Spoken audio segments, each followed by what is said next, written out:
Nigerian military initiates bilateral relations for regional peace and security.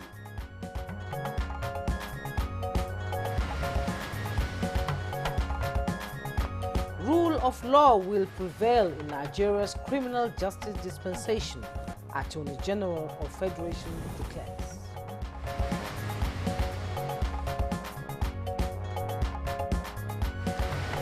National Examinations Council digitalizes recruitment process for examination supervisors.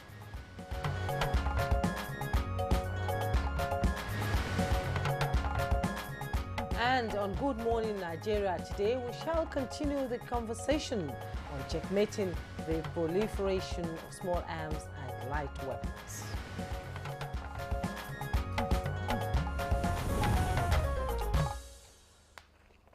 In recent times, insecurity has been compounded by increasing accessibility to illicit small arms and light weapons by non-state actors. A worrisome trend, experts say, must be tackled head-on. Indeed, Victor, and across the globe, the phenomenon has become a challenge, posing huge threats to lives and property. According to a survey, the current level of violent crimes, communal conflicts, terrorism, insurgency, and militancy in Nigeria is directly linked to an increase in the availability of small arms and light weapons. Well, you might recall that conversation, on this menace was our focus last Monday, and guests drawn from different security architecture brought in their various perspectives. They were of the opinion that citizens' participation in identification of criminals and criminal sympathizers must be prioritized without sentiments and emotions. Absolutely, Victor, and the security experts insist that conducting an audit on small arms and light weapons is sacrosanct, with suggestion of arresting local weapons producers across the country.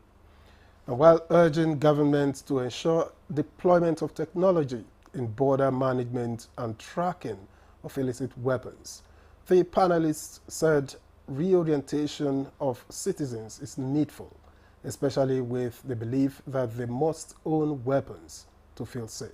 And the guest also reiterated the need for more awareness creation on the negative impact of conflict entrepreneurs whose goal is deepening the criminal economy for dangerous and deadly purposes. Well, we shall continue the conversation today on checkmating proliferation of small arms and light weapons. I am Juma Yusuf. And I am Victor Azul. We welcome you to the first episode for the week. We're live on the network service of the NTA. It's a promise of insightful discussion with accompanying newspaper review, which we will get to you shortly. But first, let's join the beautiful Mina Daniels, who is standing by with highlights of the morning news. Good morning, Mina. Morning, Mina. Good morning, Juma Victor. You guys are looking good. It promises to be a beautiful day, I tell you. And now, good morning, Nigeria. Here is the news. The National Examinations Council, NECO, says it has digitalized its recruitment process for examination supervisors and assistant supervisors for the Basic Education Certificate Examination, BECE, and the Senior School Certificate Examination, SSCE, internal and external. A statement by NECO's Acting Director of Information and Digital Communication, Aziz Sani, says digitalization is to check sharp practices in the recruitment process and to enhance efficiency and effective service delivery. The digitalization process involves migration from the manual recruitment of supervisors and assistant supervisors to the online system, would ensure that supervisors' nomination forms, appointment letters, and supervisors' e-photo albums are generated online. In addition, a routine swapping of supervisors and assistant supervisors during the examination will also be online. Interested qualified teachers with NCE degree certificates, master's degrees, PhD, and professors are eligible to apply as supervisors and assistant supervisors for BECE or SSCE, internal or external. Vice President Kashim Shettima will represent President Bola Ahmed Tinubu at the 2024 U.S. Africa Business Summit in Dallas, Texas. In a statement by the Senior Special Assistant to the President on Media and Communications, Office of the Vice President, Stanley Watcher, said the summit hosted by the Corporate Council on Africa will feature high-level dialogues, networking sessions, and plenaries. Shetima will speak at various sessions, including Roundtable on African Infrastructure Investment, a high-level panel on agro-business, plenary session on navigating Africa's energy future. He will chair a session promoting the Invest in Nigeria initiative, and the Vice President will also attend other meetings and engagements on the sidelines of the summit before returning to Nigeria at the end of his engagements. The National Defense College is deepening military bilateral relations and cultural diplomacy to strengthen synergy among allied nations and the quest for regional peace and security.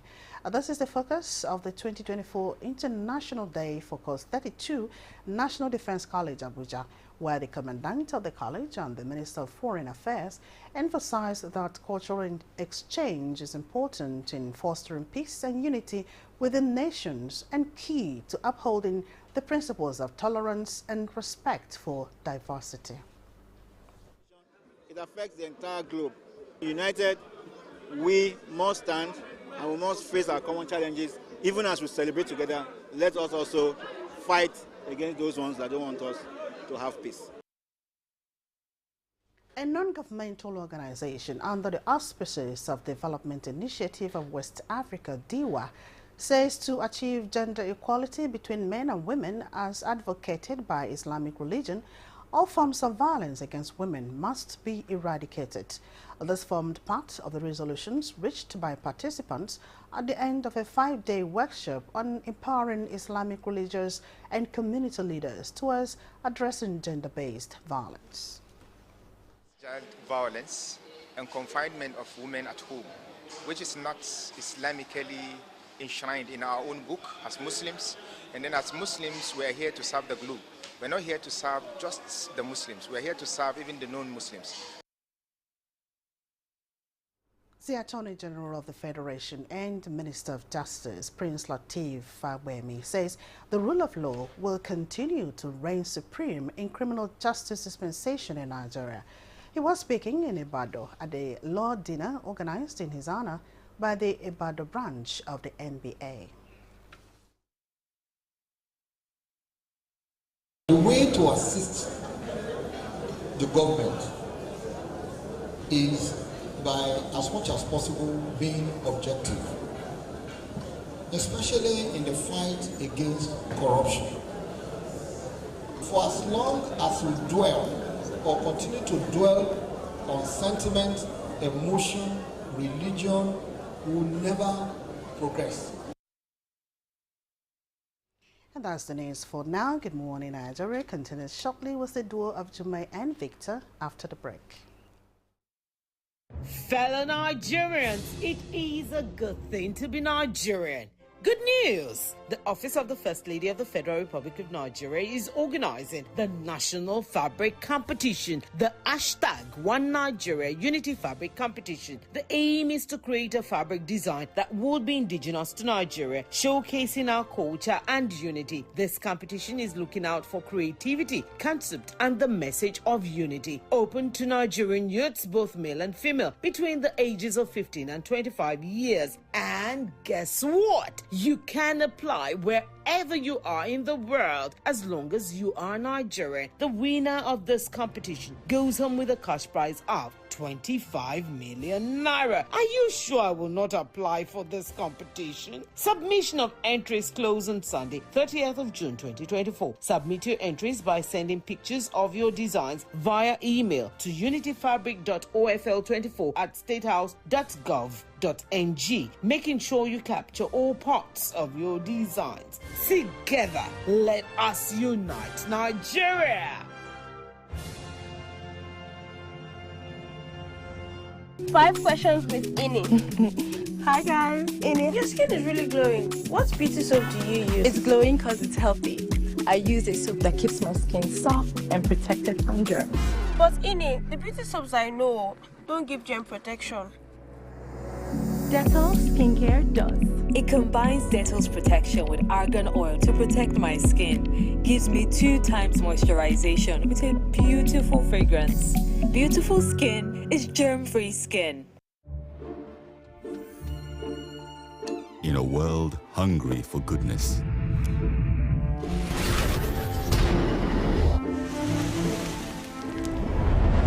with a splash of golden terra oil, a mom can transform a frown into a smile.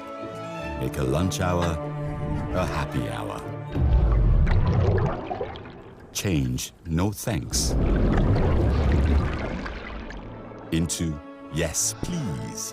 Provide care when our nearest and dearest needs it most. And resolve family feuds without blowing a whistle. Providing tasty, nourishing family meals is all that matters. The world needs moms, because where there are moms, there is hope, happiness, and love. Golden Terra Oil, for pure love. For an exclusive 3-time skin effect, try Nivea Men Deep powered by Black Carbon. For 48-hour deep moisture, a fresh skin feel, and a long-lasting masculine fragrance. Make an impact with Nivea Men Deep Impact Body Lotion. Try Nivea Men Deep Roll-On for 72-hour antibacterial sweat protection. I'm the photographer of Black Milk. I have an exhibition in 8 weeks about how things get better with time. Darling Natural Twist inspired me. I'm seeing how the twists blend with her hair over time, how she actually feels more confident. She's really more beautiful every week. That's definitely worth celebrating. Darling Natural Twist. Twists that get better every day, just like you. If you want to become something, become a child again. Why be patient? If you must worry, then worry about winning. Why worry about germs? When you come home, bring tales and stories. Why bring in germs?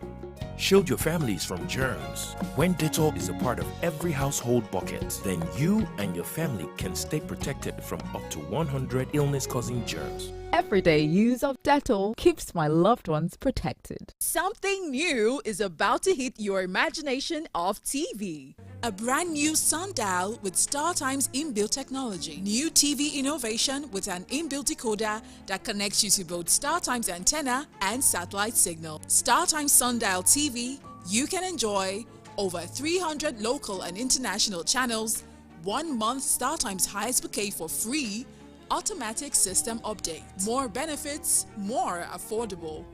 StarTimes Sundial TV is available in all StarTimes branches and dealers countrywide. StarTimes Inside, entertainment inbuilt.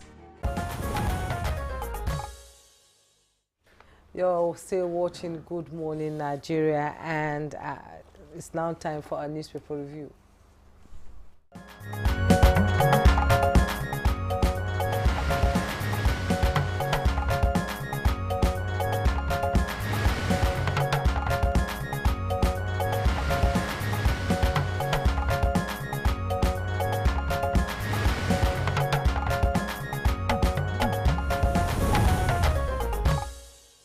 Right, the table is set for newspaper review, and Chukwudi Obaja looking bright and young. Looks young, it's not young. Always he's here. bright and young, whatever you say.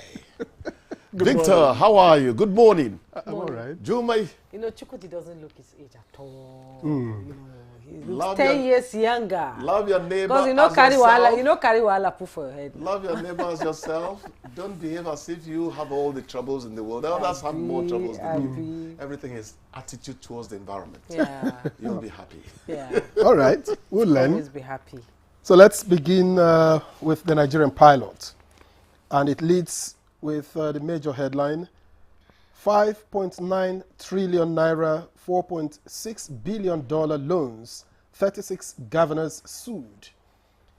4 riders after it, they're sued for alleged failure to account for 5.9 trillion naira, $4.6 billion loans SERAP asks courts to compel them to publish copies of loan agreements, sites of projects. That court should also compel them to invite EFCC, ICPC to investigate spending of such loans.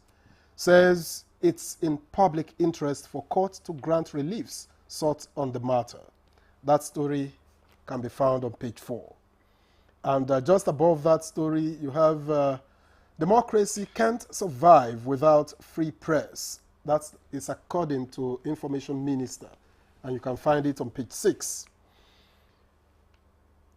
And at the bottom of the Nigerian Pilot front page, 39-year-old man confesses killing 5 persons, including cousin. You can get that on page 5. We have moved on with governance in spite of political pressure. That's according to Governor Fubara. Edo government orders illegal miners to vacate Egbetua community in 7 days. Police arrest 7 cultists, declare Kingpin Makwo wanted. NAF airstrike neutralizes terrorists in Mandara Fountains, Shiroro. And the EFCC disowns circulating list of ex-governors being probed for corruption. That one you can find it on page 7. Let's take you now to the Vanguard, which leads with this picture story and major headline: local firms, IOCs, to bid for 12 onshore, 7 deep onshore oil blocks. And it has a rider as FG woos investors at OTC 2024. You can find that story on page 4. Why FDIs continue to elude Nigeria, that's according to former Vice President Atiku, and you can find that story on page 9. It's just above the nameplate of The Guardian. And close to it, you have that Monday interview, they call it How Nigerians Can Identify Fake Electricity Meters by Tahir Aliu, NEMSA MD. And then just one more at the bottom of the front page of the Vanguard. Minister waits in as condemnation trails FIJ journalists' arrest. That's on page 25. And just before I go from The Guardian here, Mr. and Mrs. Mrs. says, so she sued her husband for cheating. Last time, she sued him for emotional abuse. What's that her name again? And Mr. says, Sue. All right. That's a good one to the beautiful morning. Let's quickly go to this Nigeria. And by the side piece of the nameplate, we have bank loans to private sector dropped by 10 trillion naira in March. That's coming from the CBN. You'll find the details on page 20. Experts decry payment of local school fees in dollars, with kickers says it's affecting economy. Urge Finance Minister to act fast. You want to know which schools? You find the details on page 2. Insecurity. Military airstrikes demobilizes 7 gun trucks, kill terrorists in Niger and Borno. You find the details all on page 7. At the side piece of the picture story, Smart City. Wike upgrades airport road streetlights to intelligent LED. Order FCT roads to benefits. With riders, head of service commends Minister for Massive Infrastructural Development. Find the details on page 6. Mega City. Yusuf lays foundation of 15 billion naira interchange bridge in Kano. Details on page 5. And the picture story you see there, the President of the Senate, Godswill Akpabio, and Senate Deputy Whip Oyekachi Nwabonyi at the Thanksgiving reception of the NDDC representatives in Uyo yesterday. That's about what I have in this Nigeria. Chukudi. You've had enough, so that I have time to talk. Fake electricity meters. And I ask, are they already here? If they I think they are. If they are, it's one of two things. It's either somebody's manufacturing them in here, in which case you can't really hide the site of the manufacture too much. That means that monitoring, supervision is lacking somewhere. If it is imported, isn't there a process of verifying the quality, the authenticity of what gets into our country? Standards Organization of Exactly. Nigeria. Whichever way you look at it, it means somebody needs to open their eyes and maybe even ears more. Because the unscrupulous person would always look for ways to circumvent anything that checks their nefarious activities, you know. But then what makes them fake?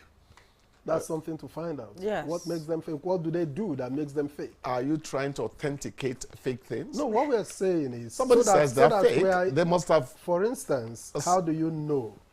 How do you begin to suspect if something is fake? Very good. Actually, that's what the headline says. The man is saying how to identify fake meters. So your question eventually has found a, you know, a solid ground for that means self-assertion. The meters are already installed in some Exactly. places already. So there must be a collaboration between the manufacturers and some people within the power sector. No. Let's not. We're installed. very good journalists. Yes. We don't speculate. Let's say that the meter comes. When it gets to the time to install them, you go to the store. You say, "Hey, this meter is fake." So we're not going to say that it got to the customer. That was when we no. How did it get to the store? They may. That's it. That's how did it get to the store? Because the discos it takes us back to what. The discos, I guess, provide the meters. Yeah. So maybe and install them too. There could be complicity somewhere. It just didn't. But because we're good journalists, we always try to work on facts. Yes, facts are sacred. Yeah, protect them anytime you can find them. One of the reports he read, somebody confessing to killing 4-5 people, including. I was coming to that. Serial killers. We do have serial killers in this country. I was coming to that. You know, we keep on repeating here. I have a case at home, so I should know what I'm talking about.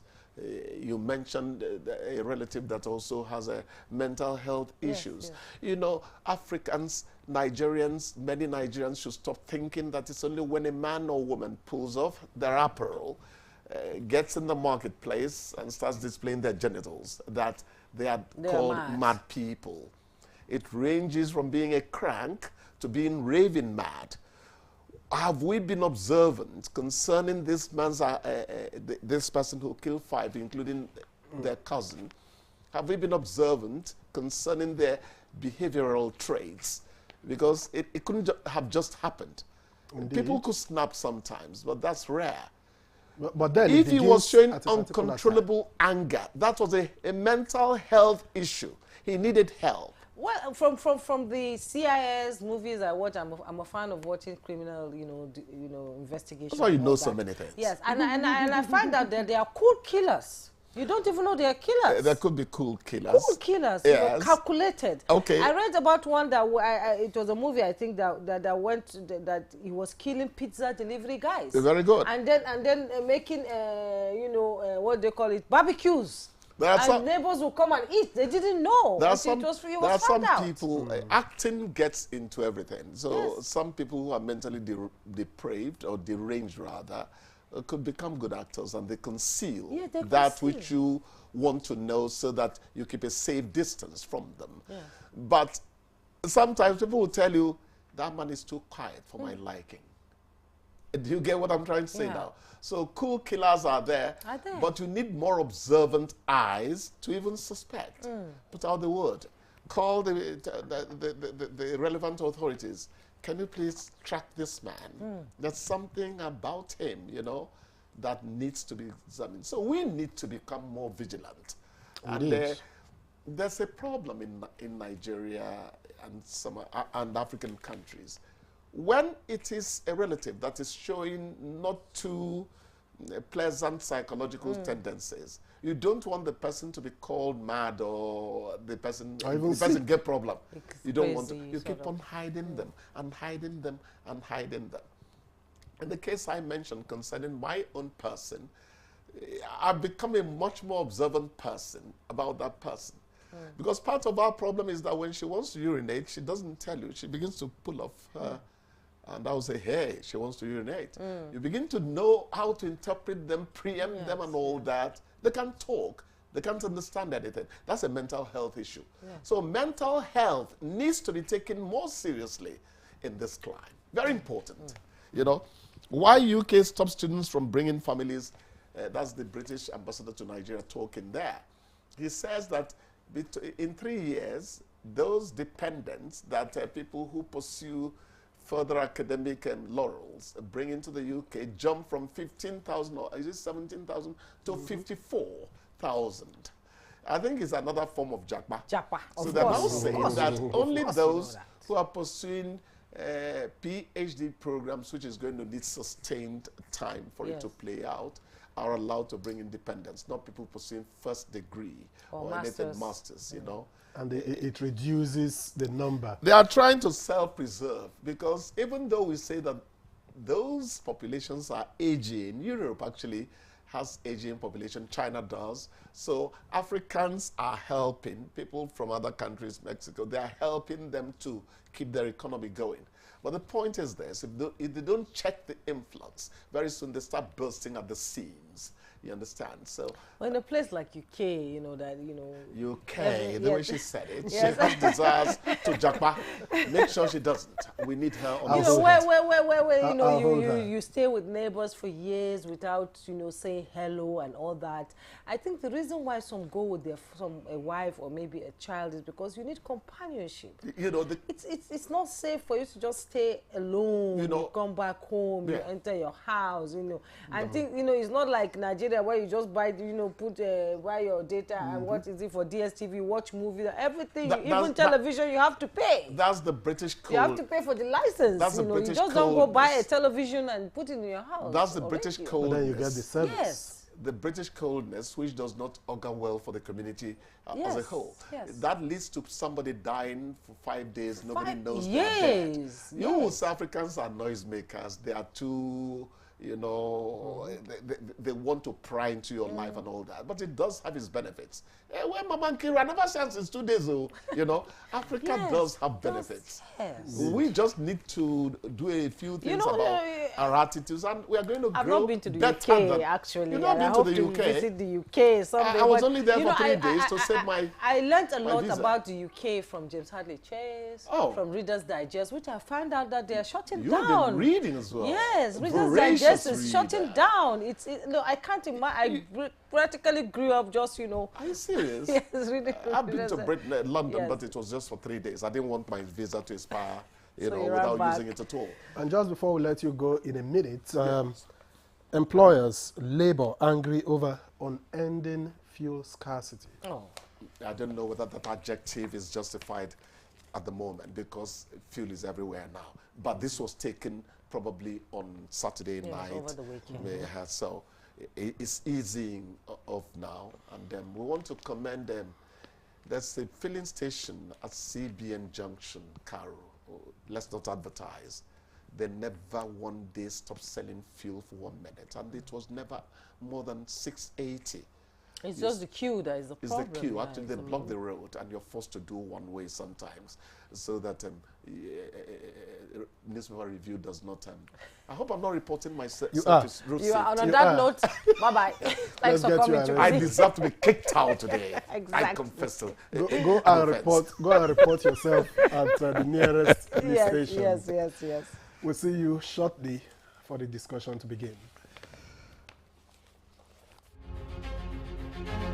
A good farmer is a craftsman of the highest order. It is said, great farmer, great nation. No farmer, no nation. Yes, let's set the ball rolling to build that great Nigeria where good food is in abundance, affordable and easily accessible. The Renewed Hope Initiative, RHI, an initiative of the First Lady of the Federal Republic of Nigeria, Senator Oluremi Tinubu, CON, is aligning with the vision and aspiration of the administration of President Bola Tinubu, GCFR, and is organizing the Every Home a Garden competition competition. The competition is under the scope of agriculture of the Renewed Hope Initiative. For the competition, women are encouraged to immediately plant a garden at home, such that the harvest can provide adequate food on their table and enough to give their neighbor. This competition is open to only women. She must be a first-time farmer. The garden must be in her home, and it is open to women in every state of the Federation and the FCT. Interested participants should do a 30-second video and a picture of the garden which indicates its location to the office of the first ladies of their various states. The winner of this competition will be announced in December 2024, and the winner of the competition goes home with 20 million naira.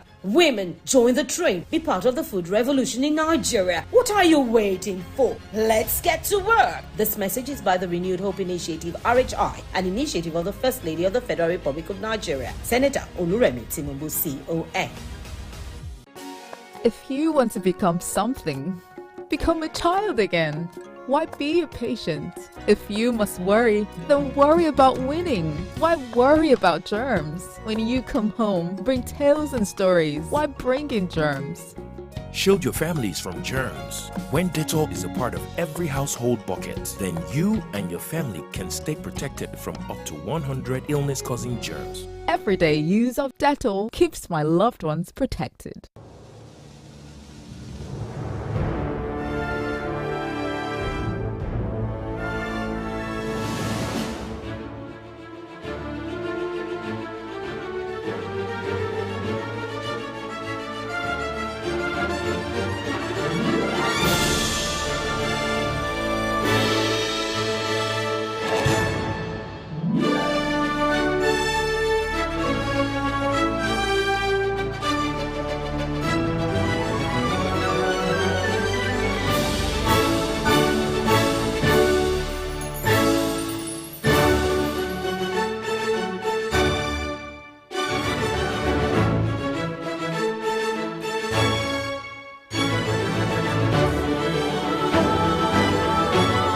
TerraQ, unwrap joy, unleash taste.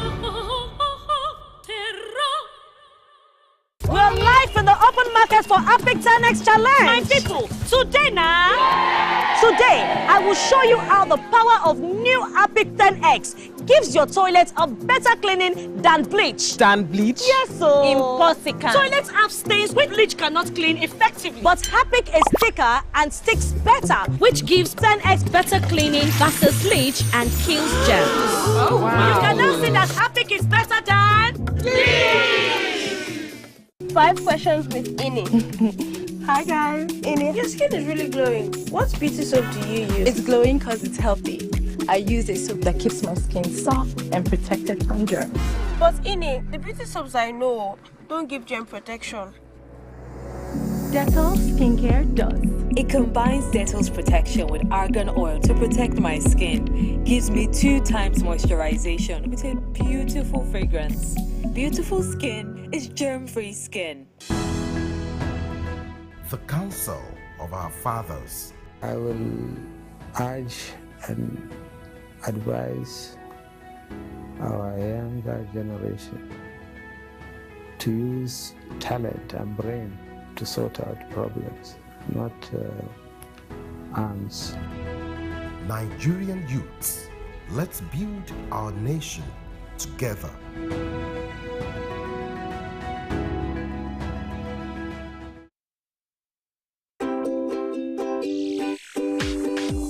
It's everything you love, our stories in our language on Africa Magic. So hold on to your seats for 3 brand new indigenous series. Get ready for Abu Mansur in the thrilling Hausa drama, Buri. Join Ogechi in a seemingly perfect life in Ebi Ebi. And Queen Ademide's schemes, controversies, and a missing idol in Ijiade. It is time. Tune in to watch Buri every Friday to Sunday on Africa Magic Hausa, Ebi Ebi. Every Saturday and Sunday on Africa Magic Igbo. And Ijiade every Monday and Tuesday on Africa Magic Yoruba. Don't miss the best of these Naija series in your language, only on Africa Magic. Stay connected. watching Good Morning Nigeria, and before we commence the second part of our conversation on checkmating the proliferation of small arms and light weapons, let's take this excerpt from the previous program put together by Ibrahim Dan Hamidou. We have recorded a lot of success in terms of reduction of attack and fatality, and of course the arms mopping from the ex-terrorists and other criminal elements is getting increased. Okay. And we are getting them into our armories and in safe places. If you want us to have the kind of Africa we desire in our hearts, the peaceful Africa, the developing Africa, the focused Africa, then it's good governance. Now, most of our people have become informants to criminals. Do you know why it is so? Government instruments of controlling the population, like we in the police, when we join, they want to call information money that used to be available to DPO, to area commander. Is that information money you give to people to give you information about what is happening in the society? Now, if security agents are no longer having information money, bandits are now giving information money to our villagers. Therefore, as your troop take off from the state capital, going towards the local government, as soon as vehicle passes, they will call them. They say they are coming. You see, the problem of Nigeria is not lack of the institutions, but allowing the institution to do the needful. We have this National Agency for the Control of Small Arms and Light Weapons that is trying to transmit into a commission. Let us give it the necessary tools and the enabling environment. I'm telling you it will work. And if the Office of National Security Advisor should coordinate, I think by the time we give the Office of the NSA the necessary impetus to coordinate all these activities, it will be better for us. Because looking at what is happening in other countries, the Office of the National Security Advisor is the main coordinator of all these activities. And by the time we harmonize the operations, I'm telling you the Office of the NSA will do the needful in providing them with the necessary instruments to work and harmonize their operations. There is a nexus between illegal mining and the proliferation of small arms and light weapons. The president recently, I think it was at the counterterrorism conference, highlighted that nexus. And in fact, he made it categorically clear that anyone who does not cannot make that nexus connection does not really know what national security means. So we must commend the efforts being made by the Minister of Mines and the presidency in addressing this issue of illegal mining. Anywhere you see illegal mining, then you see the conflict manifesting. And of course, once there is conflict, then weapons proliferation. So that's something government they need to take care of. The other one, in conclusion, ethnic communities, and this is based on fact. My company did a research in Cross River State, where two communities have been fighting. And what we found out is that communities actually ask their members to contribute money. So from that money, they go to buy weapons. And what they do is to protect themselves with that weapon. The second element is to buy influence from, so when the members of the community are arrested, they now use that money to, get them. Don't know how far that can go. So point is, there are, in the demand section for weapons, we need to look at all of these root causes. Because it's when we look at them that we can now stop the proliferation. All right. Thank you, Ibrahim Hamidou, for the excerpt. Now, joining us for this conversation, first in the studio is Dr. Kabir Adamu, a security risk management expert. He was here with us the last time. A pleasure to welcome you back to Good Morning Nigeria. The pleasure is mine. Good morning. All right. And I also have been joined here by Patrick Abambo, who is a public safety and security analyst. Thank you for joining us on Good Morning Nigeria. A pleasure to have you join us. And we also have joining us from our Jos studio, Brigadier General John Temlong, First Commander, Multinational Joint Task Force, former President Alumni Association of National Defense College, and security consultant. As always, it's a pleasure to have you on Good Morning Nigeria. Jumai, good morning Nigeria. We have AIG Wilson Inalegu, retired advisor in the Office of the National Security Advisor, joins us via Zoom from Freetown, Sierra Leone. Good to have you join us, sir. Good morning. I can see familiar faces on the program. It's a pleasure for me to be here. Thank you. Today. All right, let's begin the conversation, or should I say continue the conversation which we began. And it will help to get Kabir Adamu, who was here the last time, to set us on track. We'll do a lot of talking about solutions today, but let's set the stage by talking about the major causes, putting together those that we highlighted from our last conversation. You talked about the nexus between mining and proliferation of small arms and light weapons, which appears to be a major factor, because wherever you see mining activities going on, you also see the conflict that trails it. So let's make this, let's begin this conversation by establishing that nexus. Okay, thank you very much. Let me start by commending NTA for highlighting this issue that the last time we discussed, we agreed is an existential challenge. One of the things we agreed then was that of all the security threat elements in Nigeria, if you remove weapons from them, then they become very tame. In other words, it is the weapons that are easily accessible to those threat elements that make them as viable as they are at the moment. Now, with regards to mining, the fact that we have not regulated the mining industry the way it should be, sometimes you hear this issue of artisanal mining, but it's a little bit beyond that. It's not exactly the artisanal mining, but the fact that the products that are mined, the market for them is an unregulated market. So what happens is that there are players who are outside the state who now try to protect their territories to now allow them to continue mining these resources. And one of the easiest ways they can do that is to have access to weapons. And one way they do that is to either stop the state from having control over that location where they are interested in the weapons, or in some certain instances, fight off the other threat elements. As an example, if you look at the border area between Kaduna and Niger State at the moment, where there are several players, in my company, we decide to call them non-state armed groups. Okay. The reason why we're calling them that is because there are so many of them. So there are the ideological terrorist groups, such as the Jamaat al-Ahli al-Dawati wal-Jihad, the Ansaru group, and to an extent the Islamic State in West Africa province. And then you have the bandit groups, and then you also have quote-unquote state actors that are active there. Now, all of these groups that I've mentioned have access to weapons.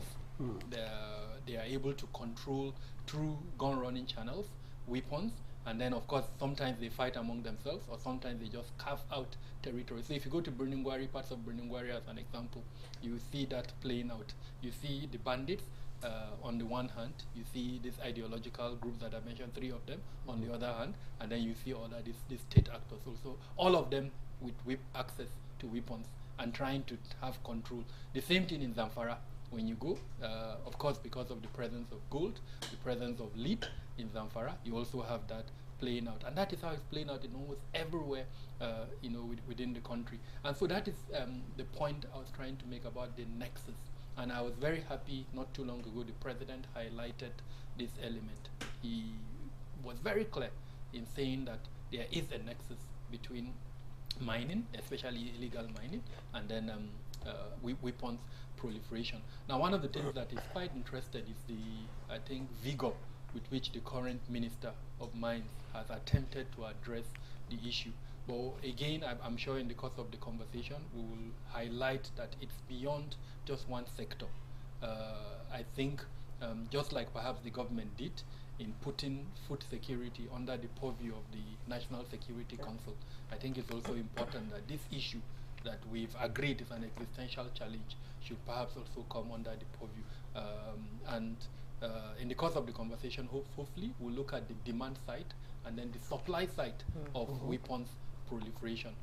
This element that we just mentioned, illegal mining, is just one out of several other factors that are leading to more demand for weapons illegally, as it were. One thing that emerged recently that I'm sure most people monitored and that shocked us, in Zamfara State, a construction company was alleged to have paid money to a non-state actor to provide protection in a location where that construction company was alleged to be not just constructing roads, but also having access to weapons. So this issue is there. It's not a registered security organization. A non-state actor, a bandit. Bandit. And the irony, and again, this is the national TV, so I'm being mindful what I say, nobody has been arrested. No one, in fact, not even invited to answer questions with regards to that. So this issue, again, I want to emphasize, is an issue of national, it's threatening our national security, and we need to take it as seriously as it deserves. Last week when we discussed, we talked about the commission and the fact that the president is yet to accent the bill for the creation of a commission to convert the current center into a commission. To a commission. Okay. You know, last week it was a, the conversation was hot. Actually, all of you spoke on this issue with a lot of emotion, with passion, because this is the only place we've got to call home. If it degenerates into a no man's land, where do we go from here? Now let's bring you inside into the conversation. You've listened to the excerpts of last week's conversation. Have you listened to Kabir Adamu talking about the causative factors of the proliferation of small arms and light weapons in Nigeria? It's a significant security challenge that must be tackled head on, and the government is saying that we're not going to let people run amok, by killing people and and making Nigeria unsafe for Nigerians. Let's have your take on this issue and what needs to be done here.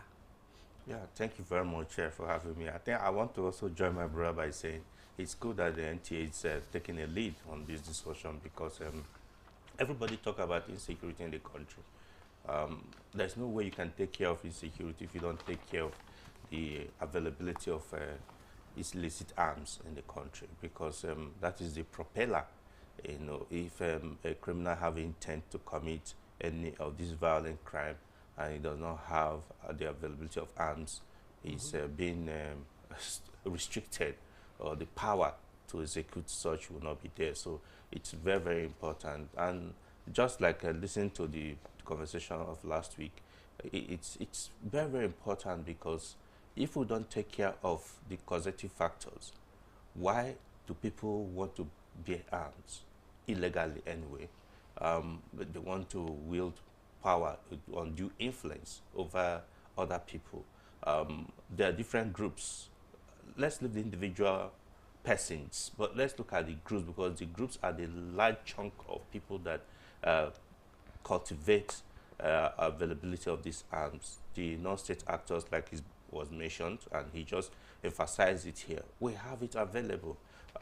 We have talked about how does it come. Yes, locally we have a very thriving manufacturing sector of illegal firearms everywhere in the country. People are manufacturing, but that is not even the major challenge. The major challenge is that these firearms that are coming in from our various porous avenues, either through the land borders or through the sea borders. In fact, my movement towards the Niger Delta area revealed a large discovery of arms coming in through the sea. And while we're crying of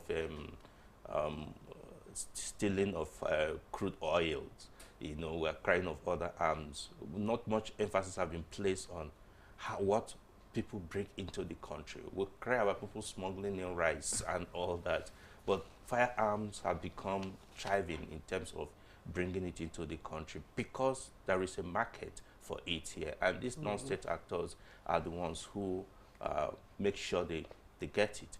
And you look at the way it travels.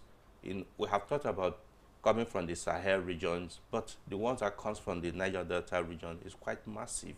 A boat or a ship brings it in for whatever, and through the various creeks we have available, they transport by land.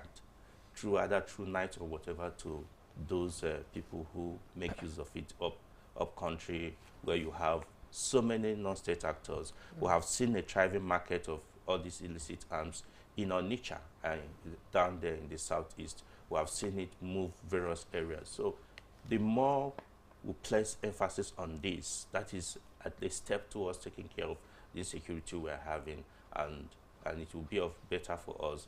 Yes, the center is being transferred to commission, which is pointed out. I'm glad about it because it's going to give more push to what the center is going to do. Yes. But I believe more of advocacy and more of a synergy within the services. While some are recovering these arms, what is being done to it? Does it return back again to this same illegal market, or what is it? So there are many ways, because last time I was discussing with the center, so much firearms have been recovered. What is the process? Where does it go back to? And these are the things that we should place emphasis to be able to cut off the supply chain of these firearms, then deal internally with our situation of why people want these firearms. All right, thank you very much, Patrick Abambo. At least we've been able to establish the mining axis. We've also established the Niger Delta, the ready market, as you put it, for these illicit small arms and light weapons. But let's head quickly to Jos, where we have Brigadier General John Temlong.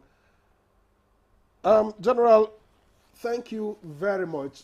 You come from an axis, and you are actually over there in Jos, where we have seen quite a lot of this kind of situation, which gives credence to the availability of illicit weapons in the arms of non-state actors.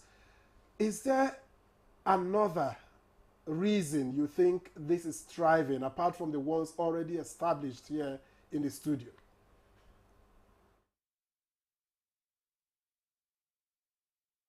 Thank you very much for having me. I think there are other reasons, not just another. Now, here on the plateau, it has been going on long, where sometimes you call it herders, farmers clashes. The thing about some of these clashes is that there is a competition for resources, which is right, and these resources include land and water. And here on the plateau, you have a lot of issues of land grabbing, driving indigenous communities away from their lands and taking them over for other purposes other than farming. So mining is involved too. Herding, grazing is involved. And the other nexus to it is the political angle, where people are struggling for power. And so struggle for power involves even acquiring illicit weapons for the opponents or for their supporters to be able to oppress and suppress their opponents. So that has been going on since 1999. If you recall that the Udi massacre thing, where some of those chaps were armed by politicians who used them to get into power.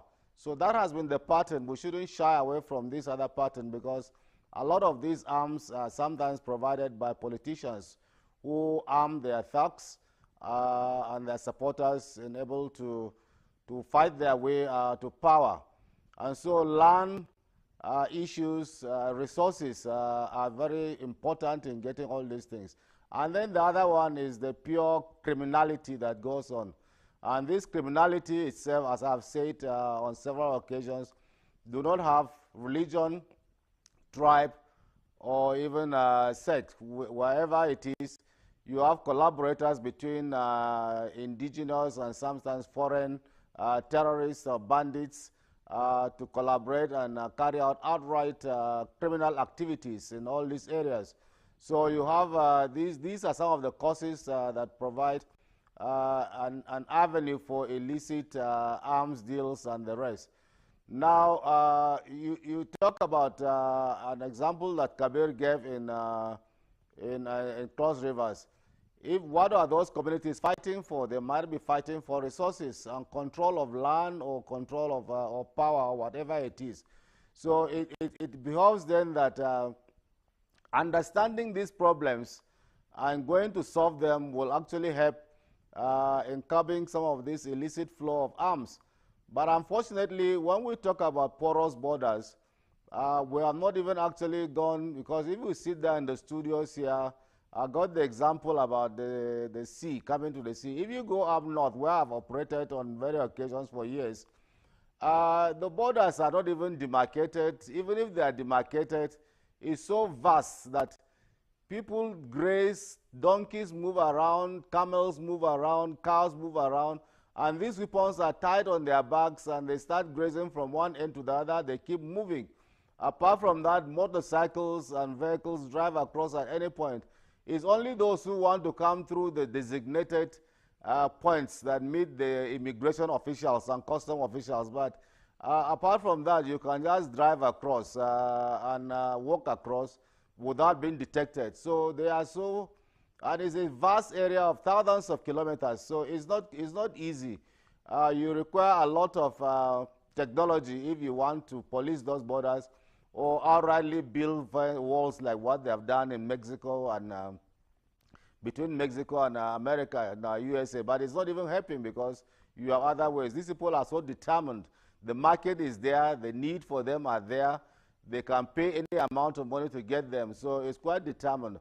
Unless we get ourselves, you know, to be patriotic enough that we want to say no to some of these things, then we can do. But it requires a conscious effort of the society itself, the citizens themselves, to make sure that, look, we want to be safe and check out the bad people amongst us to be able to, because these things are done sometimes even in the open market.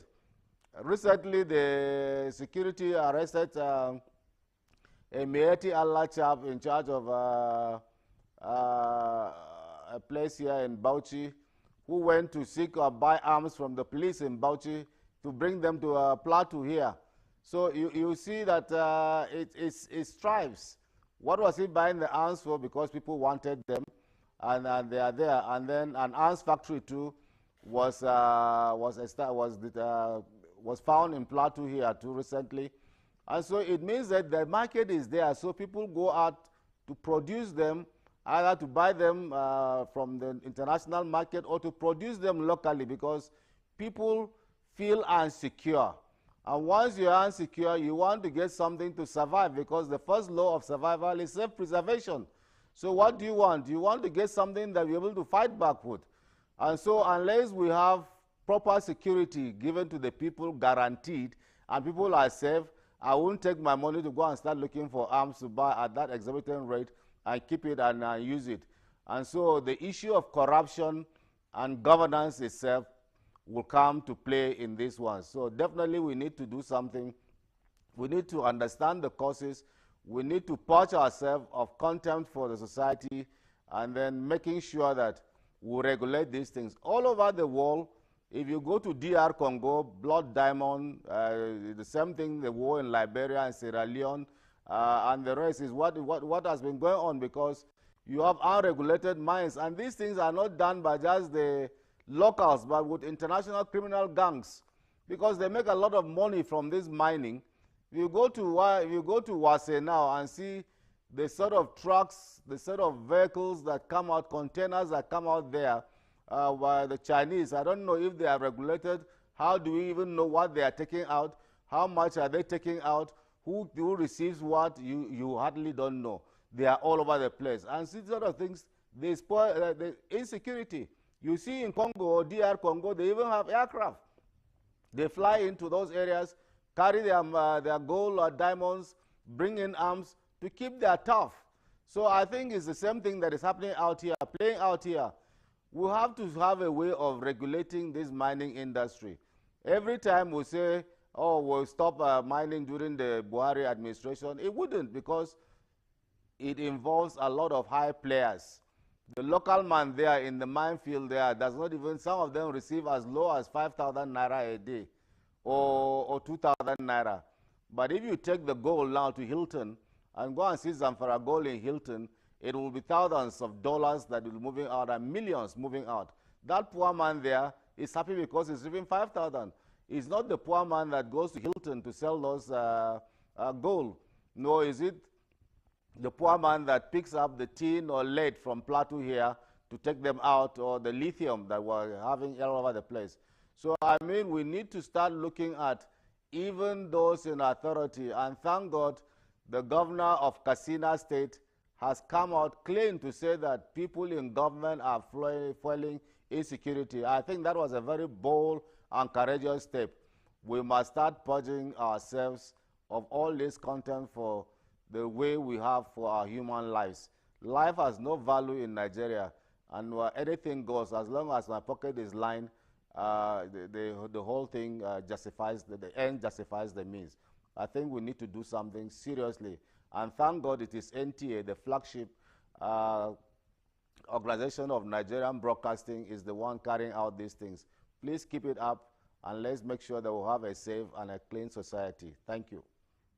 So much, Brigadier General Temlong, for your comments on this issue. I know you are the first commander, multinational joint task force, and that borders Chad and Borno State. I remember when I was a child in the 70s, and the first time I saw an IDP camp was when the Chadian war was going on with Gogoni Wadai, and there was a lot of proliferation of arms coming into Borno State. That was the beginning, actually, of the insecurity in Borno State, because we never knew of anything like that. If somebody is caught stealing, it was news all across the state. But I would like you to talk a little bit more before we go to Sierra Leone, where AIG is waiting, on how you were able, to tackle the issue of proliferation of small arms and light weapons coming into Nigeria through the borders, and how it has impacted the peace of the continent across the Sahel region.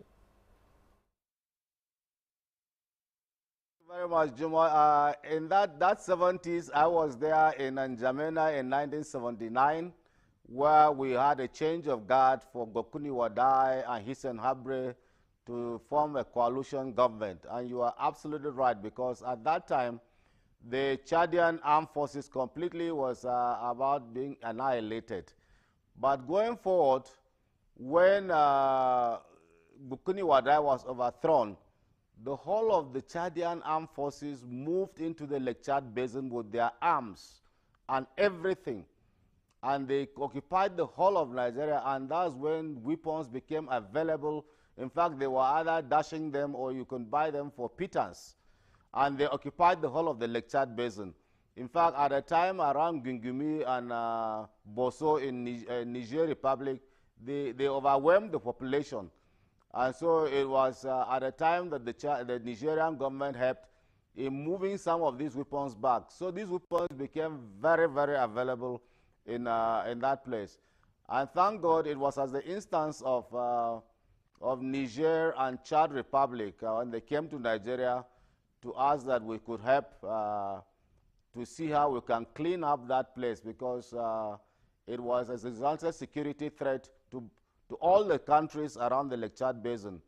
And so the multinational joint task force was formed, and I being the commander that led the force. You see, before then, the Fulanis in Niger had approached the government of Niger Republic to say, look, we have been the target, and the rebels have been dealing with us, and so they should arm them so that they can be able to fight the rebels, since the armed forces of Niger have not been able to help them. And the Nigerian government acceded to their plans and armed them. So they had a standing militia force with their headquarters in Difa, armed by military-grade weapons, who are trying to protect the Fulanis. And so when my force went in and defeated both the Chadian and Nigerian rebels, we were able to mop up the arms and small arms and live weapons in that areas. The Nigerian rebels surrendered to the Nigerian government, which was against the protocol, because they were supposed to have surrendered to me for me to actually take a proper check of them. But the Chadian rebels surrendered to me, and I handed them over to the Chadian government. Now, the problem now was that you had a Fulani militia force that was sitting armed and was not being maintained and sustained again by the Fulanis. So what were they doing with those arms? And in my briefing to the National Security Council, I requested that Nigeria should make a conscious effort to help Niger Republic to disarm these Fulani militias. Unfortunately, I was posted out of the task force to Zaria as Commandant Depot, so I don't know what transfer, whether the Nigerian government was able to do that. But you could remember that there was a lot of time that you had Kwanta on our roads, Fulanis moving in with foreign accents in our roads here and the rest. Those were part of those militia force that was established that came into this country with their arms, and they were selling them, they were using them with collaborators and the rest. So those things created the existential problems. And so they had their own sources of weapons.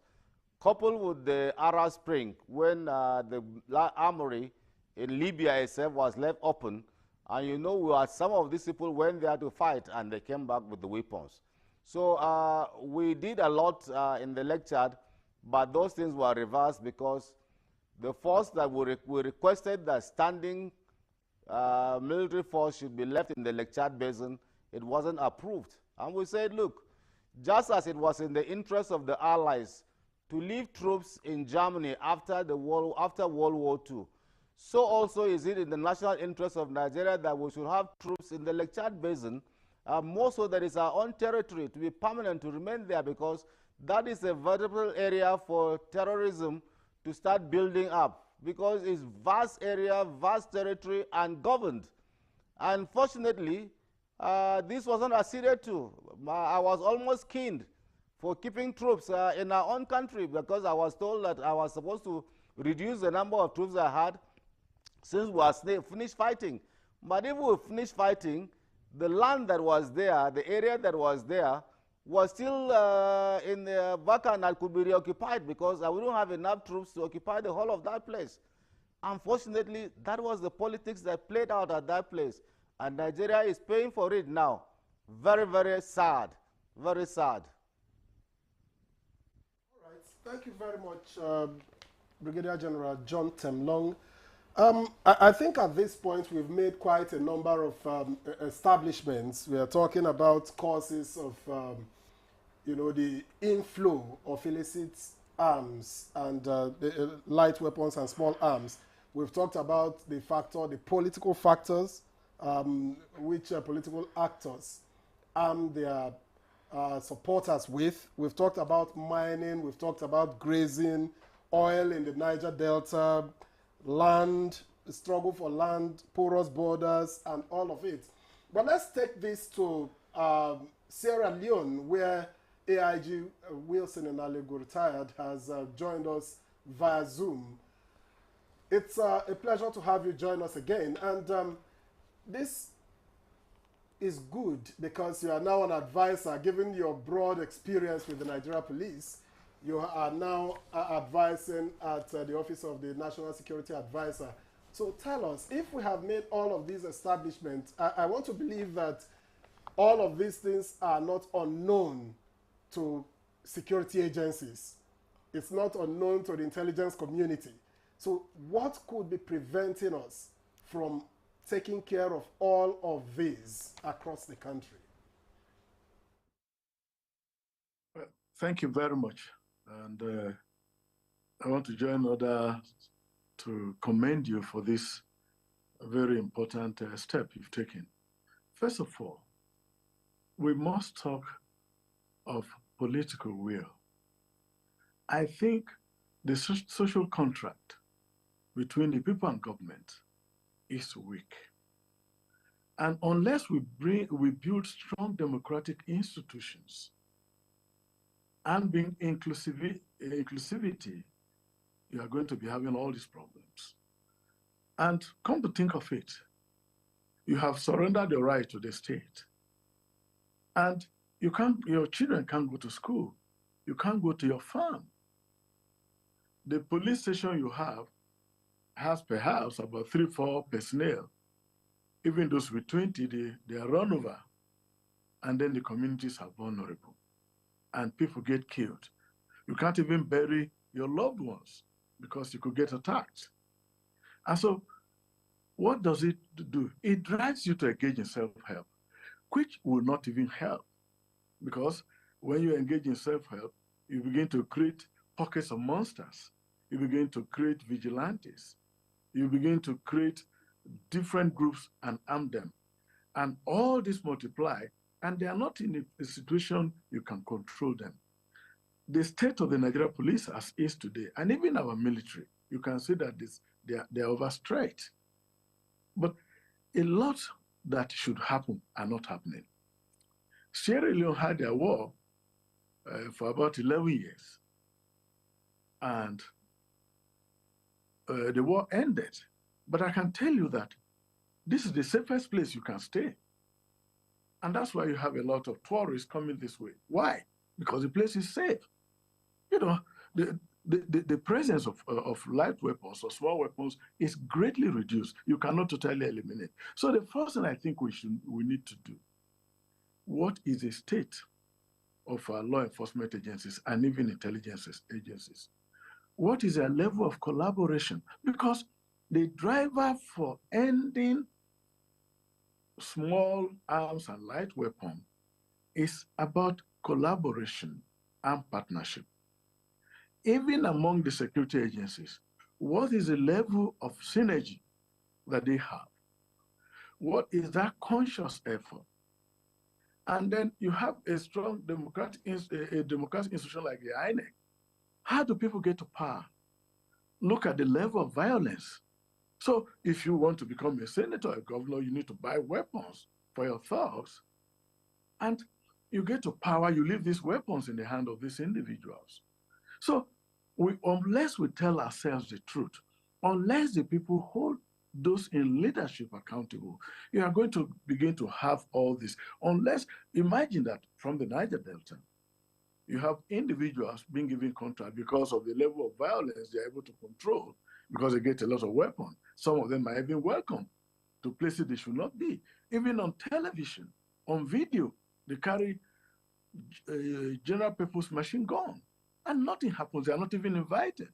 So what I want to say, number one, let us have a strong deterrence, because the government should have monopoly of violence, not the non-state actors. If you do that, you are going to be able to control. In the marine borders, we've talked about the marine borders. We have also talked about the land borders. This is going to begin to, they will continue to happen. But the government has set up a commission. I mean, a task force or whatever. I'm told they are going to transit into a commission. But I think what they need to do for a beginning is to begin to have policies. The arms that are recovered, they shouldn't just be arbitrary. You go to Lagos, the arms recovered in Lagos, you just destroy. There should be a process of destruction. And how do you do that? You must have a tracking system for the weapons that are recovered. And again, those in government armories, you must find a way of having a database. And then you are able to track where government arms are. And you can also progress to having those in civilian hands, but a lot of them have been recovered. New licenses are not being given, are not being issued for people to their hunting or gaming guns and all that. But so what we need to do is to put the right building blocks in place. It is not all about doing very big things. We've got to have a kind of collaboration, partnership with civil society organizations, partnership with non-governmental organizations, not like the NatForce, or the one that became a criminal enterprise, where a lot of people were being recruited, got a lot of money. No, we are talking of those that will be accredited, those that can work with official security agencies, because the commission or whatever in the NSA is not able to do it. So what we need to do right now, first, we have to rebuild the social contract. 2, strong institutions. 3, we've got to find a way of collaborating and partnership with relevant civil society organizations. Even the NATFOR, such can be transformed, given better leadership, working with the police, working with the military, working with the DSS. But I'm telling you that if we are not going to have collaboration, even with our communities, the local government, unfortunately, does not exist today. Because if you have the local government that is functional, then you can have an effective local government security committee. You can have what security committee? Nothing goes on in communities without the people knowing. We've got to emphasize, we've got to stress, build and develop a culture of peace, inclusivity among our people. Thank you. I'm still going to stay with you. You know, checkmating, you know, proliferation of these arms requires a multifaceted, you know, approach that combines, you know, law enforcement, border control, and public awareness, also gun control.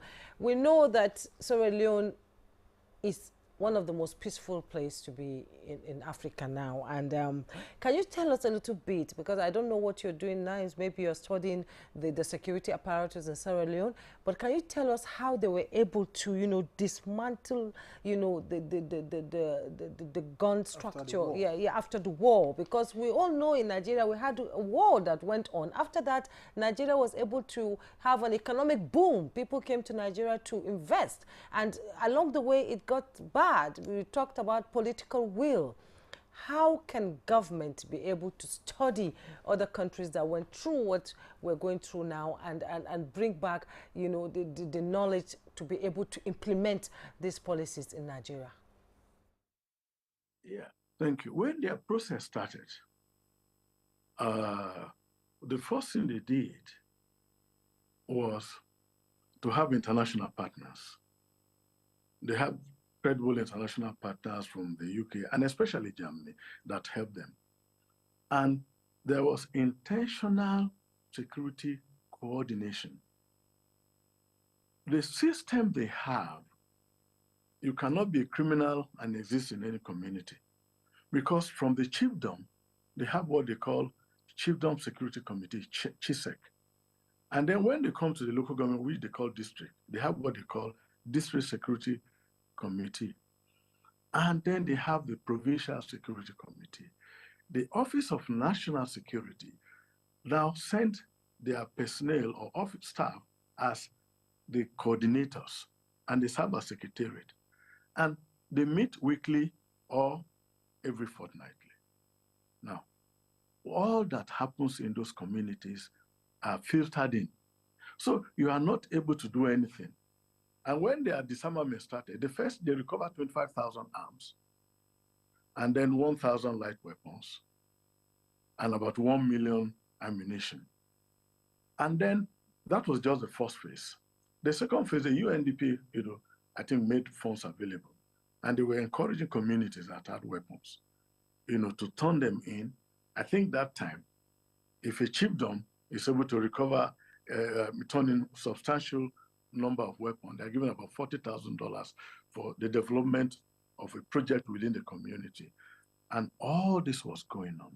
But their driver for success, one, collaboration, partnership with communities, civil society organizations, non-governmental organizations, and then training of people who have custody of these weapons, like the armorers, we call them in the police or in the military.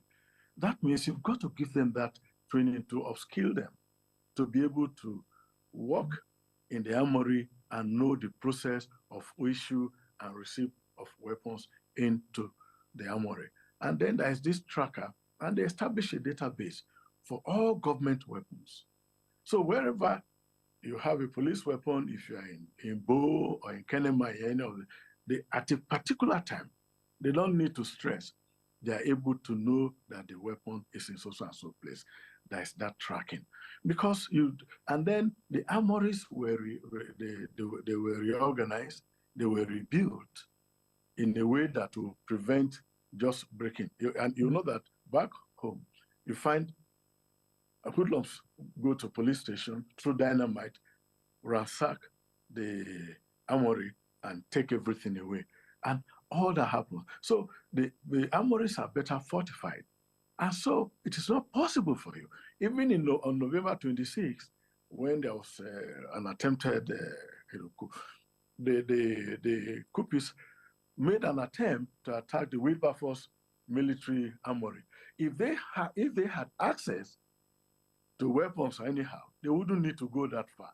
And so that is this. But the key thing is collaboration. But my sister, let me tell you, what is missing? What is missing is even synergy among security agencies, even collaboration with the communities, even having credible civil society organizations and NGOs to work and having them monitored does not really exist in the way it should exist. And I think the Office of National Security, which is more or less like the Office of National Security Coordination, can do a lot. If you are not going to have people in the chiefdoms or in the emirates, in the districts, in the local government, talking about security, and then having government officials in those places to minutes. So, and every day you are receiving situation report, and so you are building early warning and then early response. There's nothing that go on that you are not aware of. They are coming in, and that is the process of early warning. And those to make decisions, the situation they can resolve within the chiefdom, within the district, within the local government, they are resolved. Those they cannot resolve, they are pushed over, and you are on top of the situation second by second, moment by moment. Nothing escapes. You destroy the weapons, there must be a record of the destruction. Very much. AIG Wilson Onalego retired. Thank you for your comments. Incidentally, we may have to go back to Sierra Leone, where Nigeria played a huge role to stabilize, to learn from them. A lot of people, there's been a lot of talk about giving constitutional roles to the traditional institution.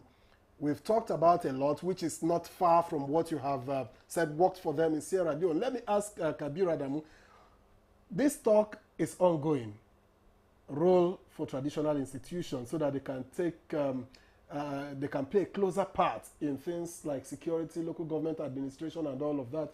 But we have also seen traditional rulers hand bandits titles. So how important is it to get traditional, the traditional institution to play a role in stabilizing security, among other things? But how do we check to be sure that there is no abuse? Thank you. I think one of the major things which I would like to add to the conversation, and like highlighted by AIG Wilson Onalego, is the failure of the justice system to arrest and punish offenders.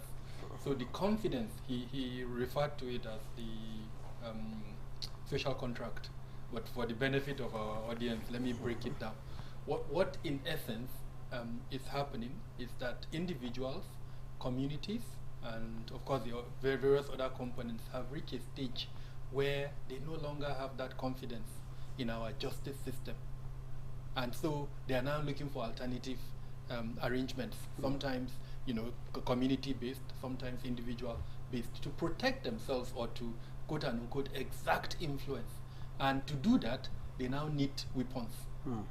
That, in simple terms, is what I think AIG Onalego is saying. Now, why I started with that is it would be very unfair, for instance, in such a situation, to expect that our traditional rulers will solve the challenge. It's beyond them. Without seeking to quote-unquote speak for them, because I'm not one. What I know is, in certain instances, they are placed between the devil and the deep blue sea, especially in a place like Zamfara, where the bandits are there ravaging them, killing them, and then unfortunately the situation that I've just described is happening. There is no security forces to protect them. So what some of them do, and I'm not excusing it, is either to turn the blind eye, or in certain instances to even allow the bandits access to what they want. Work with them. Well, not only work with them in certain instances, Because if you can't fight them, you have no police, no military to fight them. You allow them to, quote unquote, what are they looking for? Access to resources. So the traditional rulers would either give them land or in certain instances gather money and give them. Now that is not excusing that act, but I'm saying that for us to correct it, we have to strengthen the criminal justice system. And in doing that, include the traditional rulers as part of it. Now, at the risk of patronizing a particular traditional ruler, I would mention it for the purpose of learning. In Kaduna State, there is a small town called Paki, and the Hakimi of Paki, who is the Kauran Zazzau, has an interesting system in place, similar to what AIG in Aligu has described. He came up with that himself. It's a structure, a community-based structure of committees that, first off, allow the gathering of intelligence, and then also allow early warning and early response systems. Not too long ago, I attempted to write a letter to 2 prominent traditional rulers, encouraging them to study that particular system that this Hakimi has developed and use it as a model to expand to other locations. Point I'm trying to make is the traditional rulers, just like you asked in your question, they can play a role, but it would be unfair to put all the burden on them because they don't have access to, quote and unquote, the formal security system. The best they can do is this model that the current Zazzau has come up with. In other words, have an intelligence collection capability that can now feed into the traditional. So as an example, one of the committees, what it does is every family in that town is known. So if there is a deviant from a particular family, what that committee would do is sit down, okay, how do we help that deviant? Because if we don't help him, he will end up affecting us. So as an example, take him to school, give him some skill sets, and then find small capital to give him. So it's a system that, as far as I'm concerned, has worked and is working, that we can expand. I hope I've been able to address the question. Just to summarize, the point I'm trying to say is, yes, we can give traditional rulers powers. We can include and strengthen their ability to support the security system. But it would be unfair, as an example, to expect them to address those security challenges. It's beyond them. If someone comes to them with a general purpose machine gun, what can they do? But this was something they were doing before. At that time, there was no general purpose machine gun. It was small weapons. now it's GMGs. And frankly, yes, the truth of it is some of these non-state actors have reach that are beyond the traditional rulers. I mean, where were we when, if I remember, from Bungudu in Zamfara State, a traditional ruler left Bungudu on his way to Abuja.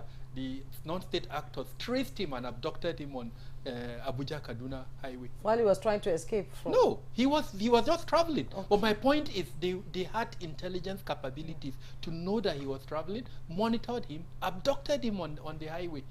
So they are vulnerable too. And until we strengthen the criminal justice system in such a way that every person in Nigeria is benefiting, not just them, or they can contribute, and this is the point I'm trying to emphasize, they can contribute, but it will be unfair to put that burden on them to solve the challenge. But the criminal justice system, while I acknowledge that it needs to be strengthened, you need to make arrests at least. When Patrick was speaking, he has also alluded to offenses being committed and nobody's arresting anybody. AIG Wilson and Aligu said the same thing. People commit offense. You say it all the time here. So let's begin from somewhere. Why are arrests not being made? Last 2 or 3 weeks, I think there was in fact, last week, there was a conference on strengthening the justice system. Yes. So the government does realize this, and I must commend the current Attorney General, the Minister of Justice. Since he came, I think he has put forward this agenda to strengthen the administration of criminal justice system. The terrorists that have been in detention for a very long time, he has started at least prosecuting them. The courts are sitting and all of that. So this is, we've discussed so many elements, but this particular one, strengthening the justice system so that Nigerians have confidence in the fact that if someone commits an offense, he or she will be arrested. I think it's a very good beginning to reduce the demand component of illicit weapons. Because part of the reason why people actually try to get a pound of flesh for themselves. It's because they believe that the state system won't protect will not protect them. So if we strengthen that, it will reduce that. Not just arrest, prosecution. We'll take a break. When we return, our conversation will continue. Do stay.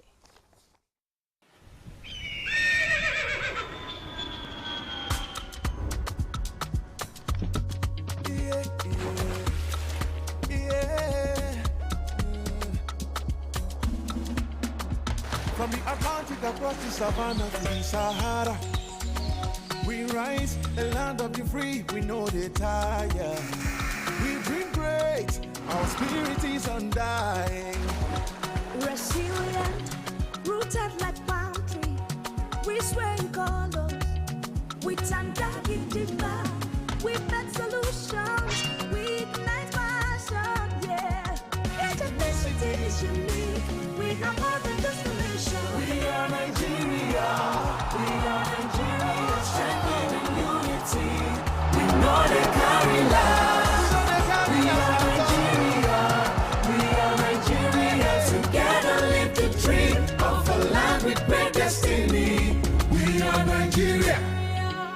I am the real Nigerian. Brought to you by the National Orientation Agency, NOA. 5 questions with Ini. Hi guys, Ini. Your skin is really glowing. What beauty soap do you use? It's glowing because it's healthy. I use a soap that keeps my skin soft and protected from germs. But Ini, the beauty soaps I know don't give germ protection. Dettol skincare does. It combines Dettol's protection with argan oil to protect my skin. Gives me 2 times moisturization with a beautiful fragrance.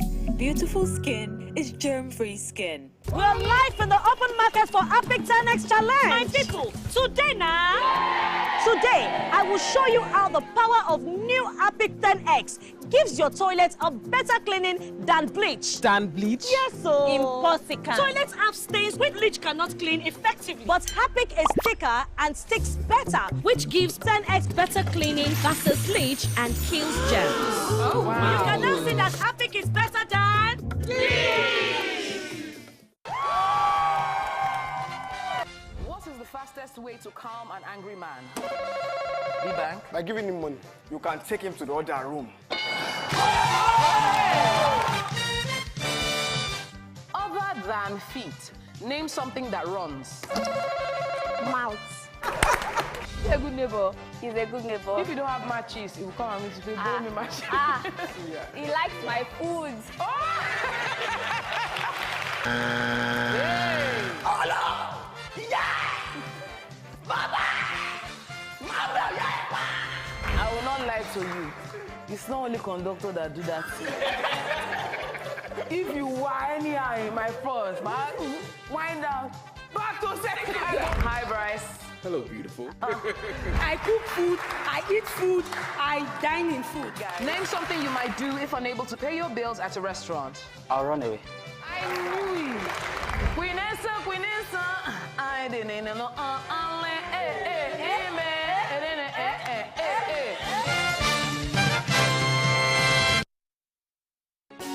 If you want to become something, become a child again. Why be a patient? If you must worry, then worry about winning. Why worry about germs? When you come home, bring tales and stories. Why bring in germs?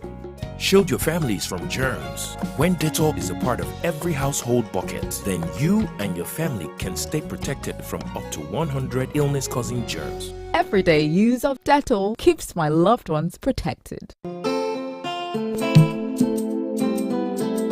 Nigeria means unity.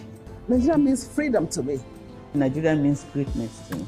Nigeria is indivisible. There is nothing you can do. We all have to savage it together and learn to love each other. We are indivisible. As a mother and a leader, I will always preach for peace and unity in this country, because that is the only thing that will give us progress. Though tribes and tongues may differ, in brotherhood we stand, and it is the woman that does that.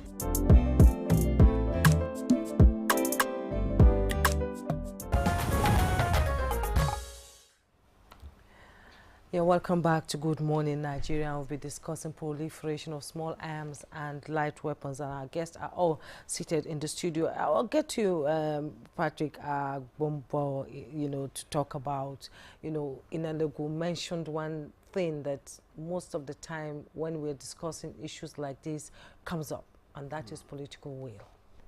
And we're waiting for the president to ascend to the commission, so that it can move from the National Center for Small Arms and Light Weapons to a commission itself. And can we talk a little bit about, gun control policy?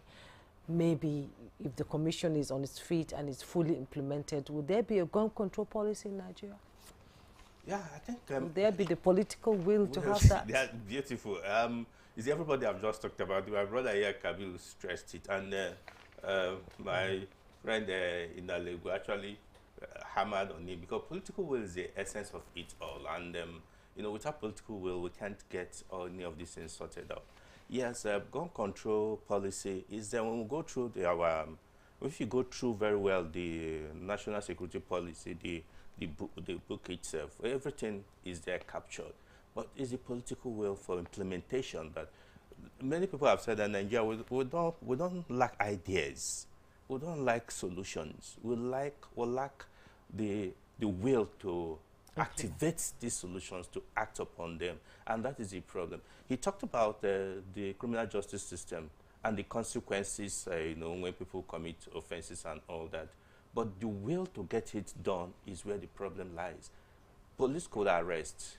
How well is the coordination? What is the pressure? Where is the pressures coming to stop such trials? We talked about the traditional ruler who gave Chisaiti title, and he has spoken very well about some of the reasons. I can tell you that some of these people in communities where you have crisis, they do not have hope in government, and that is the reality. They believe that government cannot protect them, so they rather seek solace, seek protection from all these non-state actors, who will turn back and haunt them and create problems for them also, because the will to implement those things that will solve this problem, the social contract that we talked about, is not there by the leaders. What we need political will for we to have an active and functional local government system. The AIG talked about how it's working in Sierra Leone. I've told Nigerians some years ago, we need to learn from some of all these countries who may think are small countries, but they have better policies. Go to the Gambia. It's a home for everybody, so peaceful. Go to Ghana. We talked about how are they handling? They have the same diverse cultures and system and religion like we have. Why are they not having the same problems? Because they have a reporting system that comes from communities and is being monitored on a daily basis. They have a functional national security coordinating office that the Joint Intelligence Committee meets and interrogates situations that comes up. Political will to act on these things in Nigeria, we are lacking it.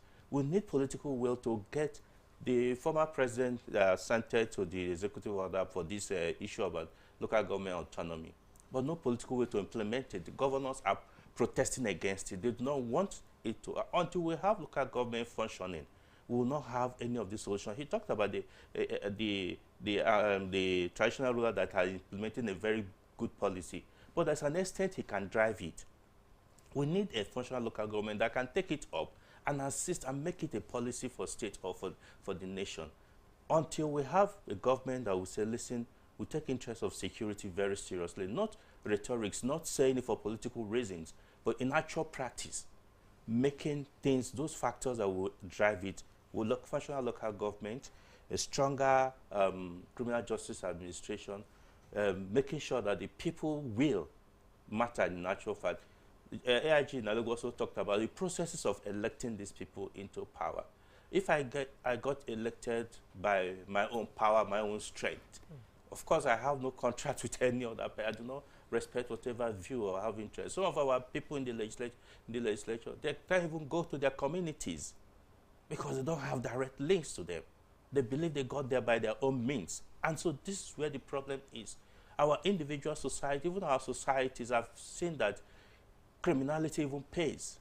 When you allow a criminal access to where he should not have access to, people see him as a hero. And that is why the younger ones want to emulate such situation, because we celebrate the end, not how did you get it. When you gain power by any means or gain affluence, people celebrate you, but how did you get it? So these are the problems that are militating against any factor or anything we can do, we can talk about here. We can all talk about it. The solutions are there, but no will to drive it. And when we talk about political will, I want to state here, there is not only those in government office, it's not only in political positions, also our homes, our society. Do we have that will to ensure that things change? If we don't have the will, no way. How do you caution your people around you? How do we report? We talked about how good it used to work in the past, because then we all cared for the next neighbor. Now people don't even care about what happens. A neighbor is having problem or going through challenges. So long as it's not affecting you at that point, you are moving ahead. Tomorrow it could be you. So we need to be able to get some of all these things, aggregate it very well for us to get a solution, and make sure that whether we're talking about control of firearms policy or national security policy, whatever, all these things will not work if we do not determine from the elected persons, those who are politically in position, those in political positions, to our society, our leaders of thought, our traditional rulers, then we cannot get it. How does somebody becomes a traditional ruler? In some community, we know that some people buy it. So they don't even have respect within the community itself. So how can they enforce or make sure that there is a check in those society? In other words, most critical would be strong institutions, because if there are strong institutions, we'll be able to determine as a people what we want, and those who get wherever they get to will see that they owe it to us to do that which yes, to do the right thing. Well, it's okay. Let's get to Brigadier General John Temlong again, right there in our Jos studio. Now, General Temlong, I'm sure you've listened to the contributions of each and every other person on this conversation. I just want, we are zeroing in on something. We are talking about political will. We are talking about strong institutions. AIG Nalibu also talked about social contract, getting our laws to work. Well, you can also say that is a strong institution if you talk about how can we achieve this to give the results that we desire as a nation.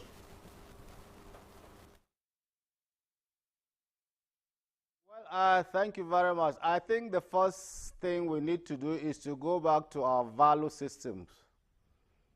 Because if you look at, even at the community level, our social, the normative social order and values itself have broken down. And that just brings to the core where you talked about, it's just that the ends justify the means. So if any way you get to power, or any way you get resources, money, and authority and the rest, it's not the way, it's not the means, but the way. It's just the ends that justifies the means. So we need to check our value systems first. Because if our value systems are right and we get back to them, then it means that even we're able to check even our politicians, we'll be able to check even our traditional rulers, because they will be out of place. What they are doing, what they'll be doing will be out of place. If you come flaunting your wealth to the community and it means nothing to them, you have to think twice. If you go about flaunting your authority in a reckless manner and the people are doing the correct thing, it means nothing to them, because you have to be the odd ones out. But if you come with flaunting your wealth and everybody is shouting and praising you, it gives you the impetus to continue. So that breakdown itself has to be corrected right from the community level, from the family level, right up. And that now will put so much pressure on those in authority to start doing the correct thing. Now, we talked about the social, the breakdown of the political will. This political will has been the major problem. If you look at, sometimes even the politicians themselves, the authority, the government itself, are the drivers of this crisis, because they create crisis by their policies and actions, and because they are afraid of sitting down to solve these things because of the next elections, what they do is for every small crisis, they send in hard power. So soft power has no place in their lexicon. And so sometimes the only visible presence of authority in those marginal communities is the security agencies. And that's why sometimes they are hostile to them. Instead of respecting and collaborating with them, they're hostile because they are the only visible presence of government in those areas. So you see, we need to look at the components of soft power. We need to even look at itself, the governance issues. I tell you, it will be easier for anybody to meet his state governor in Abuja than in his state capital. It's the same thing. It will be easier to meet your local government chairman in the state capital than in your local government headquarters. How will governance be done at that sort of things? Even if you are talking of e-governance, you need physical presence on ground. So you see, we need to change to even the governance system and the culture of governance. We need to sit down, because if you are not on ground to be able to attend to things, you are always in Abuja. The president is always in Abuja unless he's going for international or going for other things. But are the governors always in their capitals, state capitals? Are the local governments? In fact, we have said here that the local governments are non-existent. They are there by name, but they are not existing, because you see, even when the traditional rulers try, like Kabir was giving the example of my friend Alhaji Paki in Paki. I have a traditional ruler in my place too, the district head of Pil, where I come from, and he is doing a fantastic job in terms of security, in terms of coordinating his people, and in terms of even early warning. Honestly, if you go there now, and if there's a theft within that district, within 24 hours it is detected. And these are the things that should be encouraged, but he needs to be escalated beyond him, because there are those that are going to be beyond him. So I think we need to look at it from a holistic point of view. There are very few good pockets here and there. Alhaji Paki is doing good thing in Zaria. The Sadanladin Dam is doing good thing in Pil, but we need to escalate it beyond that. The Operation Rainbow in Plateau would have been a super model that we did construct for the government. I was part of those team that this thing. It's a very veritable early warning and early response system. But if they have the will to actually carry it out and do it with the concept that we put in place, a lot of these things will be checkmated. Unfortunately, you always make noise here. When it comes to doing it, they are not there. Put it in order, But the concept itself, you need to look at and sit down with those who conceptualize it and tell you, because it's not everything that conceptualizes right. And then about what is so interesting about the Sierra Leone issue was that even while I was in service, I attempted and I put up a paper to the Chief of Army Staff then in 2003. And I said, look, it was 2002 to be precise. I said, look, there are so many times you say weapons have been captured here and the rest, and they were trying to find out who and who. I said we can actually document and have a central data bank for our weapons and a tracking system, that if a weapon is found even in Calabar and it belongs to a soldier in Sokoto, you should be able to know who owns that weapon. And so even for those that are still in the ordnance, they should be documented so that even if they are stolen from ordnance itself, you should know. With the trackers, you can track them. It's simple, because when they go and break a police armory here and clear those arms, you should be able to know where they are and track them. So I think it's not rocket science. We can go about those things and do them. It's like, again, it's the political will and the money to do it. But there are many Nigerians who can come out with IT solutions for all those things. After all, vehicles are being tracked and the rest. So you can always track even the weapons. So trackers are available. They are cheap, and we can do them and the rest. So in order to get this system going, we definitely need to apply IT solutions, apply the will, change our value system, and insist that our politicians, our leaders, our traditional rulers do the correct thing. And it has to be, charity must begin at home. We ourselves must start doing the correct thing. If we do it right, If my son sees that I don't steal, I don't tell lies, I don't come back late, I'm home in the evening, and then he comes back at 12 o'clock every day or 1 a.m. and lock the door for me to open, I think he will think twice. I don't even need to tell him. So it means if I come back at 3 a.m., he comes back at 2, 12, beats him by 1 hour. I mean, that I'm not showing him a good example. So if he steals, I don't even ask him, where did you get money to get this thing from? I mean, he is encouraged. He brings it home. I'm happy about it. Yes, Jumai? You know, Temlong, you've talked about the value system. We saw also what happened with JAMB. You know, this recent JAMB that was written, and the instruction by JAMB that parents should not be there. And when children are told that I will give the teacher something, you come first next time, our value system continues to degrade every day. Let's return to AIG Wilson Alego, retired, who is in Sierra Leone now. We talked about the value system, we talked about the political will, and you know, tracking weapons across the country. But I would like you to tell us the Sierra Leonean system of ensuring that, you know, people don't get arms illegally. We're talking about the gun policy in Nigeria and how it works there. You have no right to be in possession of a weapon unlawfully. And when they see you in any community, within seconds, it's reported and the person is apprehended. But it doesn't just happen. You could, if you have that, you could keep it within your, in the most secret place. But you don't find that. And let me use this opportunity to talk on this weapon. The drivers of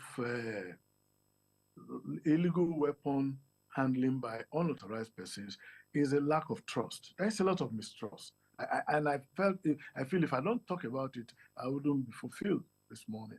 First of all, we have a national transformation plan. What is the position of that national transformation plan? Because for North Central, most of the problems that go on there is related to farmers' headers clash over land for grazing, over land for crop farming. Now, the government for some years, several years now, have a national livestock transformation plan. Nobody is talking about it. I don't hear the National Orientation Agency talking about it, because what they have, what takes place in the Middle Belt, Benue, Nasarawa, Taraba, is they fight for land. And then you find the headers wanting, and they say the crop is damaged, sometimes compensation is paid, is regarded not enough, and then tension begin to build, and then you begin to have that. So the headers are looking for weapons, that their animals will be rustled, their animals will be killed, and then the locals look for weapons to protect themselves. So, but there is a solution. And I think that document, the National Livestock Transformation Plan, should be given effect. Because if you find a lot of people, I've not seen, like you find everybody carrying weapons in the local areas and all that. I have not seen that. And that is why the level of crime is very, very low. I recall my own time when I was Commissioner of Police in Ekiti State, and we're having this headers farmers clash. We set up a kind of livestock crop farmers committee. And what did we do? We brought the headers, we brought the crop farmers, we brought government agri department, and we brought them together. And they were now discussing. So there was a building of trust. So I just want to say, first of all, thank you very much. I'm afraid we have completely run out of time. It's unfortunate that we are taking this at the very end of the program. Perhaps we'll have another opportunity to expatiate on the issues. Thank you very much for your contributions to the program. Back here in the studio, I don't know if we have a moment or two to get Kabir Adamu to just sign off in a moment. Okay, just to emphasize that there are demand and there are supply elements in the proliferation of small arms and light weapons. And I know that the center is doing a lot. Once the president assents to the bill and it becomes a commission, we're hoping that it would expand. Everything we've mentioned here, the center is doing. Now, another thing that I would recommend strongly to the center is to consider doing a survey. We shouldn't act on hearsay. Let a survey be conducted on these demands and the supply side. All right, thank you very much. I'm afraid it's all that we can take. Dr. Kabir Adamu, security risk management expert, thank you very much for joining us on Good Morning Nigeria. Thank you for having me. Let's also thank Patrick Abambu, public safety and security analyst, and an advisor at the Office of the National Security Advisor. I'm sure you have a lot to take home. Is it? Yeah. I'm not advising them. You're not advising them. No, I think it's AIG Nalego that is advisor there. All right. Thank you very much for coming on Good Morning Nigeria. Let's quickly send same regards to Brigadier General John Temlong right there in our Jos studio. General, thank you very much for your time and thoughts. Thank you.